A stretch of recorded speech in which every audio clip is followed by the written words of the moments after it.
Hello and welcome to Some Boy Online and a Merry Christmas, because if you're watching this video, it's Christmas Day and Wallace and Gromit Vengeance Most Fowl is out.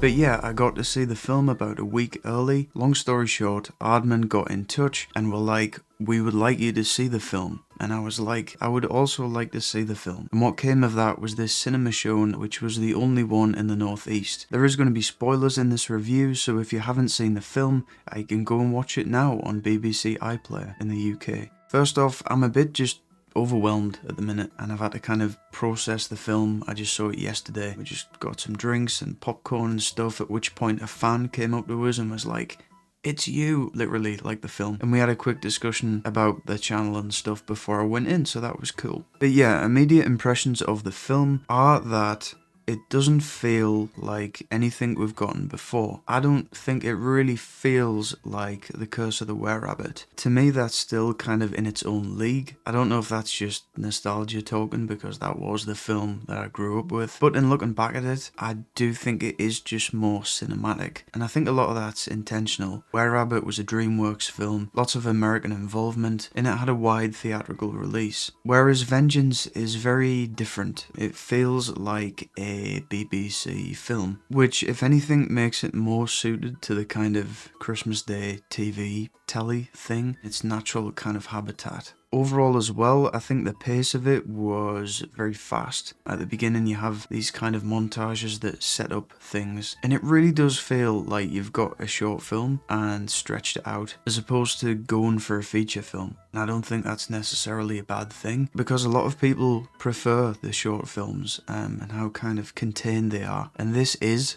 that. There's about 4, maybe 5 main characters at a push. The others are all cameos, which is again kind of contrasting to Were-Rabbit, where you had more characters developed. I don't know if that's because they've just had time to kind of marinate, whereas Vengeance is very fresh and still kind of sinking in. I like the kind of lesson to be learned from the film regarding AI and technology in general. The film kind of goes back and forward, showing that yes, technology can have its uses, but relying on it completely and kind of losing yourself in it, as Wallace does, is bad. And that is what's happening quite a lot in the real world. I think Gromit remains a relatable character, and the best, really. He's always the one that we as the audience kind of see through the eyes of. As ever, it's really impressive to see like non-speaking characters like Gromit and Feathers. And on the topic of voices, this is Ben Whitehead's debut as Wallace in a full film, and for me, it is like an adjustment. The voice of Salas is just kind of burned into my mind. So there are bits that sound really close, but whenever Wallace has to do something more active and there's more kind of shouting or screaming, it veers further away from Salas's performance. But saying that, I still think it's just the best they could do casting wise. So I'm really happy that Ben's been able to do this, and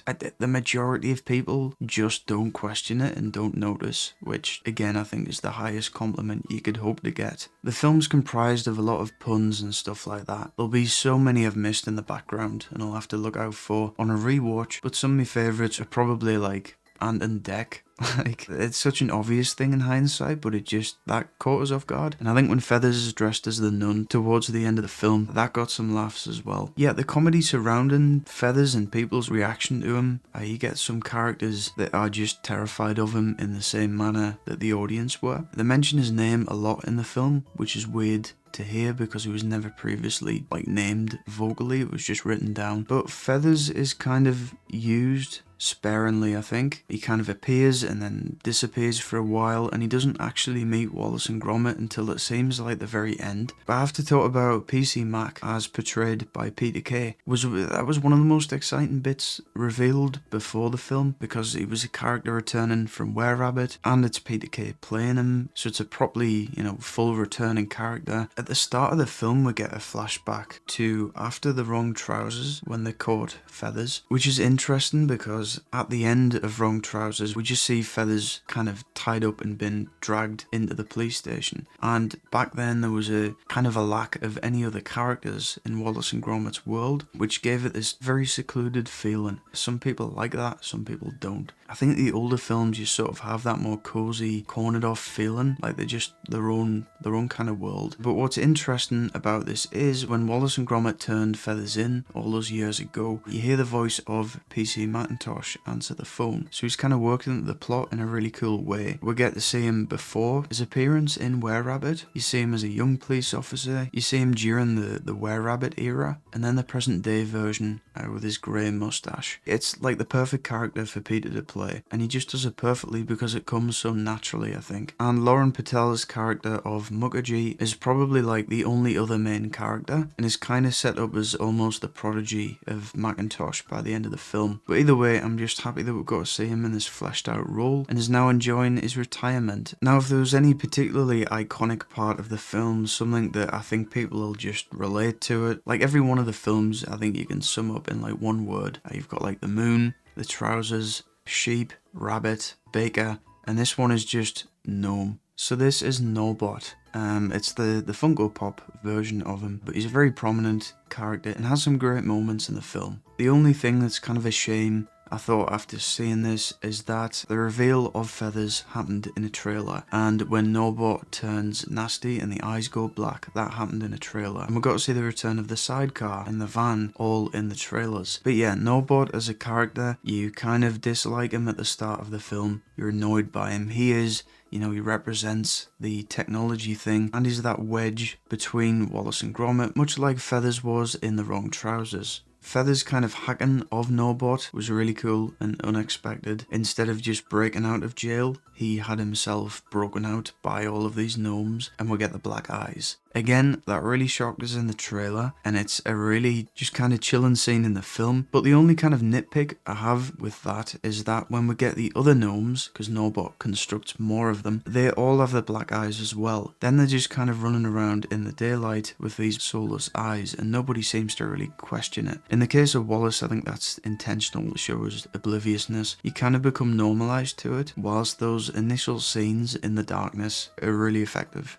And of course, it mirrors the black eyes of Feathers, as people have mentioned, which, yeah, that's a great parallel. Before I round things off, there is one amazing cameo that caught us completely off guard, and that is near the end during like a chase sequence. It took us like a minute to register this, but you see like a farm landscape, and as they fly through, you notice the farmer from Shaun the Sheep.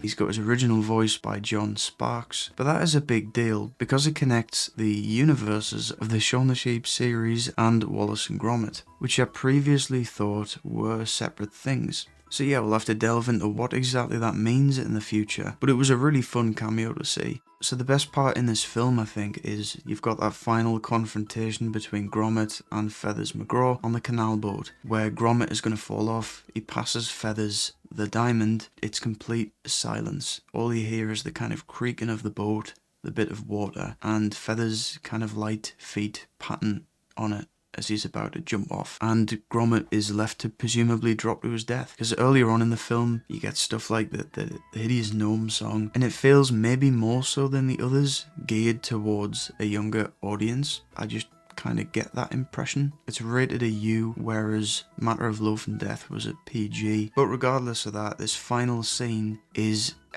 people have compared it to like Mission Impossible and stuff, and considering it's done with the stop motion characters, it's just really impressive. You can respect it from a filmmaking standpoint because of how difficult it all is to do, how good it looks, and you can relate to the characters by that point. Obviously the villainy of Feathers, the vulnerability of Gromit in that moment, and Wallace's character arc being completed as he realises that he'd rather have Gromit than the technology, which is a very valid bit of commentary. A lot of people do spend more time with technology than they do their actual family. And yeah, that scene I think can stand alongside the previous films whilst being completely unique. And then Nobot has his kind of redemption as they work him and all of the other Nobots into saving Gromit. So that all works out quite nicely by the end. I've probably missed a lot of stuff and I could go on for ages, but what I'll probably do is a proper breakdown later down the line, but there's a lot of stuff happening at the minute. So that is my much anticipated review of Wallace and Gromit Vengeance Most Fowl. Overall, I wish I could have sucked all of that information out of my mind from the trailers and everything and the previews before seeing it, because imagine being in the cinema and feathers being revealed and all of those amazing scenes. Some people will get to experience it like that, which I think will greatly enhance the experience, but nonetheless it was a really fun film, so I'm very much looking forward to seeing the reactions of everyone in the comments down below. So yeah, here we are at